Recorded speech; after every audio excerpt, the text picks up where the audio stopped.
മാത്തുക്കുട്ടി, നാട്ടിൽ നിന്നെ കുറിച്ച് എന്താ അഭിപ്രായം? കേട്ടാൽ അറക്കുന്ന തെറിവിളികളും സ്ത്രീകൾക്കെതിരായ മോശം പരാമർശങ്ങളും ലൈംഗിക ചുവയോടെയുള്ള സംഭാഷണങ്ങളും അടക്കം യൂട്യൂബിൽ നടന്നതോടെയാണ് വ്യാപക പരാതി വരികയും അന്വേഷണത്തിലേക്ക് കാര്യങ്ങൾ എത്തുകയും ചെയ്തത്. ഈ ഫയൽ നോക്കേ, ഇത് മുഴുവൻ ഇവരെ കുറിച്ചുള്ള പരാതികളാ. ഈ കേട്ടാൽ അറക്കുന്ന വാക്കുകൾ ഇവൻ മാത്രല്ല കേട്ടോ പറയുന്നത്. എന്റെ ഒരു അഭിപ്രായത്തില് ഗെയിമിംഗ് ചെയറും വെച്ച് മറ്റേ വലിയ ഹെഡ്സെറ്റ് ഒക്കെ വെച്ചിട്ട് അപരാധം എന്ന് പറഞ്ഞാൽ അൾട്രാ പ്രോമാക്സ് അപരാധം വിളിച്ചു പറയുന്നുണ്ട്.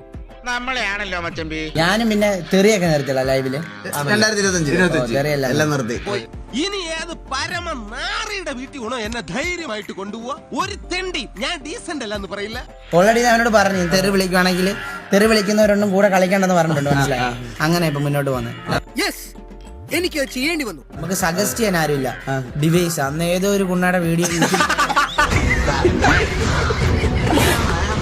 കോയിന്നംകുട്ടി, നീ നന്നാവില്ല. അത് താൻ പറഞ്ഞിട്ട് വേണോ ഞാൻ അറിയാൻ? വാ തുറന്ന തെറിയുടെ പൂരാ. പച്ചത്തെറി. ഇത് കണ്ടിട്ട് ചെറിയ പിള്ളേര് പഠിക്കാതിരിക്കോ? ഒന്നും അറിഞ്ഞോണ്ടല്ലോ അണ്ണാ, പിന്നെ മനഃപൂർവ്വം. അതെ, അതായത് LKG പഠിക്കുന്ന ചെറിയ കുട്ടികളെ വായിൽ നിന്ന് ഇപ്പോഴത്തെ കാലത്ത് വരുന്നത് കേട്ട് കഴിഞ്ഞാൽ നമ്മൾ അത്ഭുതപ്പെടും. ഉമ്മാരുടെ കൂടെ കൂടാനോ ഉമ്മാരെ കണ്ട് പഠിക്കാനോ ശ്രമിക്കരുത്. ജന്മം തളഞ്ഞു പോകും. ഇവൻ മാത്രമല്ല, പല ആളുകളുണ്ട്.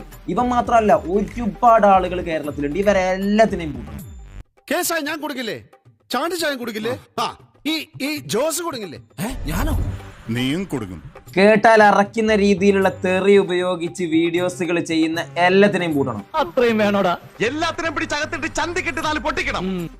2 എണ്ണം അടിച്ചിട്ട് ചെകുത്താനെ പ്രാർത്ഥിച്ചിട്ട് ഉറങ്ങാൻ നോക്കും. ചെകുത്താനെ? അതേടാ, ഈ കാലത്ത് ദൈവത്തിനെ ഒന്നും പ്രാർത്ഥിച്ചിട്ട് ഒരു കാര്യമില്ല. മല്ലയാ, ഞാൻ പോകണേ.